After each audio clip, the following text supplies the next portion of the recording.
नमस्कार दोस्तों, स्वागत है आपका फिर से हमारे YouTube चैनल प्रज्ञा हिंदी केंद्र में। जैसा कि हम लोग शब्द पढ़ रहे थे, तो शब्द में हमने 3 नंबर कंप्लीट कर लिए। चौथा नंबर रह गया था हमारा, कौन सा रह गया था? रुपया प्रयोग के आधार पर। रुपया प्रयोग के आधार पर। अब रुपया प्रयोग के आधार पर ये कितने प्रकार के होते हैं? 2 प्रकार के, विकारी और अविकारी। विकारी और अविकारी। तो पहले हम विकारी पढ़ लें, फिर अविकारी पढ़ेंगे।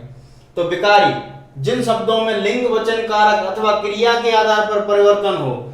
जिन शब्दों में लिंग, वचन, कारक अथवा क्रिया के आधार पर परिवर्तन हो जाता हो। परिवर्तन हो जाता हो, कौन से शब्द कहलाते हैं? विकारी शब्द कहलाते हैं। विकारी शब्द कहलाते हैं। विकारी शब्द कितने प्रकार के होते हैं? ये 4 प्रकार के होते हैं हमारे। विकारी शब्द हमारे 4 प्रकार के होते हैं। संज्ञा, सर्वनाम, क्रिया, विशेषण। कौन कौन से? संज्ञा, सर्वनाम, क्रिया, विशेषण, है ना। तो सबसे पहले हम कौन सा उठाएंगे? संज्ञा उठाएंगे। एक एक करके इनको भी पढ़ेंगे। पहले संज्ञा, फिर सर्वनाम, फिर क्रिया, फिर विशेषण। तो पहले सबसे पहले हम संज्ञा पढ़ेंगे। तो संज्ञा, वैसे तो सभी लोग जानते होंगे कि संज्ञा क्या होती है, तो फिर भी पढ़ लो। संज्ञा किसी व्यक्ति, वस्तु या स्थान के नाम को क्या कहते हैं? हम संज्ञा कहते हैं। किसी व्यक्ति, वस्तु या स्थान के नाम को, व्यक्ति, वस्तु या स्थान के नाम को संज्ञा कहते हैं। जैसे राम, पेन, मुरैना, है ना। राम, पेन, मुरैना। क्या हो गया? ये हमारा संज्ञा की परिभाषा। अब संज्ञा की परिभाषा हम लोगों ने पढ़ ली। अब संज्ञा के प्रकार भी पढ़ेंगे हम। Kinds of noun. संज्ञा को क्या बोलते हैं इंग्लिश में? हम नाउन। तो संज्ञा के प्रकार, काइंड्स ऑफ नाउन। वैज्ञानिक दृष्टि से इन्हें 5 भागों में बांटा गया है। इनके कितने भाग होते हैं? 5 भाग। वैज्ञानिक दृष्टि से 5। सामान्य दृष्टि से इन्हें 3 भेद माने गए हैं। सामान्य दृष्टि से 3 भागों में बांटा गया है। वैज्ञानिक दृष्टि से 5 भागों में बांटा गया है। और गणना के आधार पर हमने 2 प्रकार माने हैं इनके। गणना के आधार पर इनके कितने प्रकार माने हैं? 2 प्रकार माने हैं। अब सबसे पहले हम वैज्ञानिक दृष्टि से देख लें। वैज्ञानिक दृष्टि से नंबर 1 व्यक्तिवाचक संज्ञा, नंबर 2 जातिवाचक, नंबर 3 समूहवाचक संज्ञा, नंबर 4 पदार्थवाचक या द्रव्यवाचक संज्ञा, नंबर 5 भाववाचक संज्ञा। व्यक्तिवाचक को इंग्लिश में हम प्रॉपर नाउन कहते हैं। जातिवाचक को हम कॉमन नाउन कहते हैं। समूहवाचक को कलेक्टिव नाउन कहते हैं। पदार्थवाचक या द्रव्यवाचक को मटेरियल नाउन कहते हैं। भाववाचक को एब्स्ट्रैक्ट नाउन कहते हैं। ये तो हमारे हो गए वैज्ञानिक दृष्टि से। अब हम सामान्य दृष्टि से देखेंगे। सामान्य दृष्टि से ये है हमारे नंबर 1 व्यक्तिवाचक, नंबर 2 जातिवाचक, नंबर 3 भाववाचक। अब इनमें जातिवाचक में 2 भाग बना दिए गए हैं। एक तो समूहवाचक, एक द्रव्यवाचक। अब समूह और द्रव्य ये किसके भाग हैं? जातिवाचक के। तो ये तो सामान्य दृष्टि से हो गए। अब गणना के आधार पर गिनने योग्य, न गिनने योग्य, गिनने योग्य, न गिनने योग्य। अब गिनने में कौन कौन से आते हैं? एक तो अपना व्यक्तिवाचक आता है, एक जातिवाचक, एक समूहवाचक। और न गिनने योग्य में द्रव्यवाचक, भाववाचक। द्रव्य किसे कहते हैं? ठोस द्रव गैस। द्रव्यवाचक में ठोस द्रव गैस आते हैं हमारे, है ना।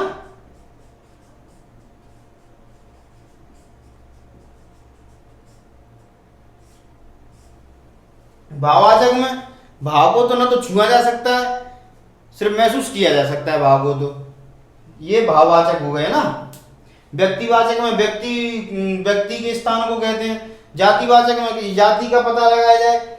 समूहवाचक में किसी समूह का पता लगाया जाए। जैसे कोई झुंड बैठा हो तो वो समूह हो जाता है। अभी हमने ये समझ लिए, एक एक करके इनको लिखेंगे हम। व्यक्तिवाचक, जातिवाचक। एक से अपना स्टार्ट करेंगे। संज्ञा के प्रकार। व्यक्तिवाचक संज्ञा। तो व्यक्तिवाचक संज्ञा, वैसे तो उसमें व्यक्ति का नाम ही आ रहा है, तो हम लोग खुद ही समझ सकते हैं कि व्यक्ति क्या है। व्यक्ति तो खुद ही है जी, जो किसी व्यक्ति, वस्तु या स्थान का व्यक्तिगत रूप से बोध कराए। जो किसी व्यक्ति, वस्तु या स्थान का व्यक्तिगत रूप से बोध कराए, व्यक्तिगत रूप से बोध कराए, कौन सी संज्ञा कहलाती है हमारी?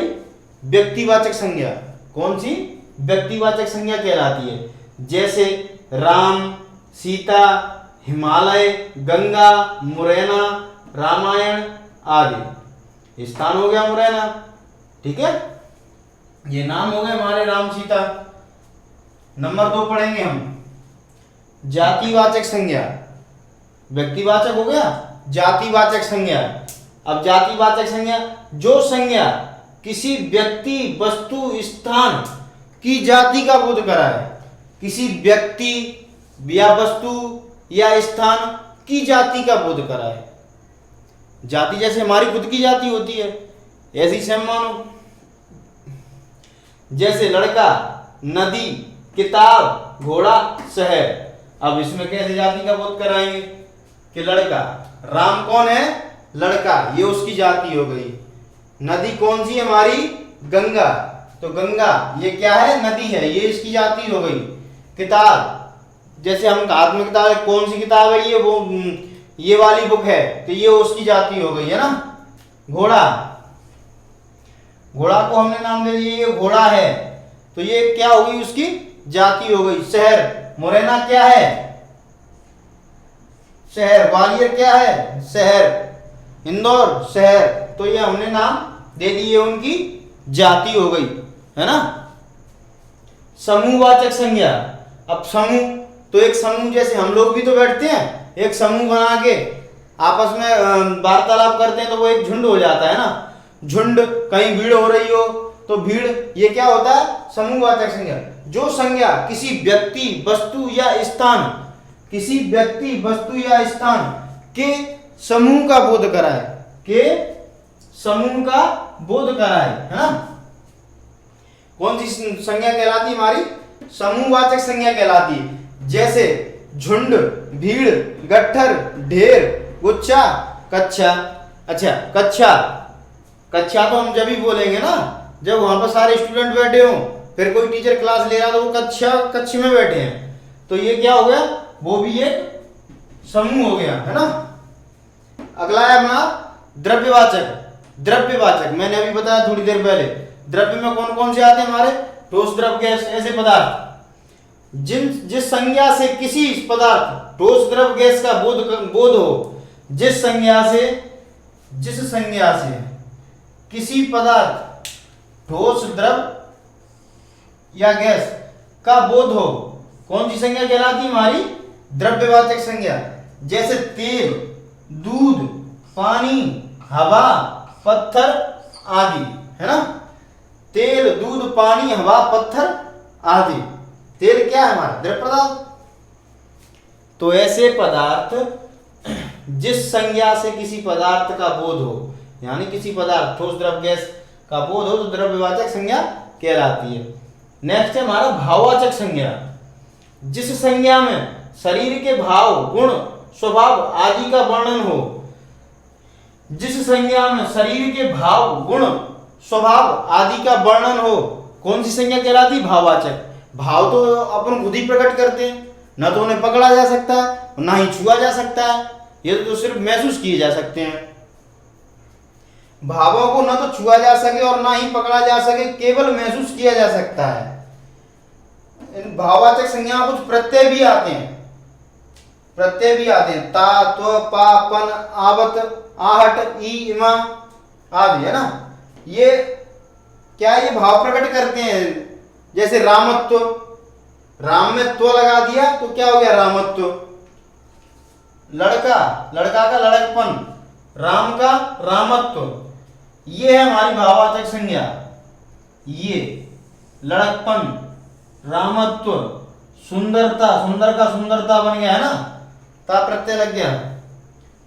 हंसना का हंसी, ये हमारे जो गोला लगे हुए हैं, ये हमारी भाववाचक संज्ञा के उदाहरण है ना। और इनमें हमको ज्यादा से ज्यादा अगर चाहिए उदाहरण, एक एक करके मैं ढेर सारे पीडीएफ मैंने बना के रखी है आप लोगों के लिए। अगर आप रोजाना क्लास ले रहे हो, और मैं तो ये कह रहा हूं कि ये अगर जो जिस तरीके से मैं पढ़ा रहा हूं, चलो आप लोगों की समझ में आ रहा है कि नहीं आ रहा है। लेकिन अगर इसका एक अच्छे से नोट्स भी बनाएंगे ना हम लोग, तो बहुत अच्छा नोट्स बनवा रहा हूं मैं। इससे बाहर तो कोई भी कंपटीशन में जा ही नहीं सकता। अभी पटवारी की वैकेंसी भी आ रही है, उसमें हिंदी आएगी। अभी राजस्थान में आ रही है शिक्षकों की भर्ती। अभी पहले पेपर कैंसिल हो गया था ना, दोबारा से होगा, तो उसमें भी हम नए फॉर्म भरेंगे, तो उसमें भी हिंदी आएगी। वर्ग 3 में चली रही है हमारी, है ना, MPSI UPSI, इन सभी के लिए ये बहुत अच्छे नोट्स हैं। आप कम से कम अपने नोट्स बनाएं और अच्छे से रीड करें इनको। मैं बार बार पढ़ाता रहूंगा इनको, पहले समझाता हूँ फिर लिखाता हूँ। आप एक एक दो दो तीन तीन बार रीड कर लेंगे तो याद ही हो जाएगा आप लोगों को, कोई प्रॉब्लम आएगी नहीं। अगर फिर भी कोई समस्या आती तो आप हमें बताएं, आपकी समस्या का हम सॉल्यूशन देंगे। तो ये हमारी संज्ञा हो चुकी। अब नेक्स्ट टॉपिक रहेगा हमारा सर्वनाम। नेक्स्ट टॉपिक क्या रहेगा? सर्वनाम, प्रोनाउन। शब्द ही चल रहे हैं हमारे, शब्द में हमारा लास्ट चल रहा है ना, विकारी ये चल रहे हैं, अविकारी और रह गए हैं। इसी के साथ मैं आप लोगों से विदा लेना चाहता हूं। जय हिंद, जय भारत। अगर हमारी वीडियो आप लोगों को पसंद आई हो तो लाइक शेयर सब्सक्राइब जरूर कर देना। पढ़ना ना भूलें, है ना, रोजाना क्लास लिया करो आप लोग। जय हिंद।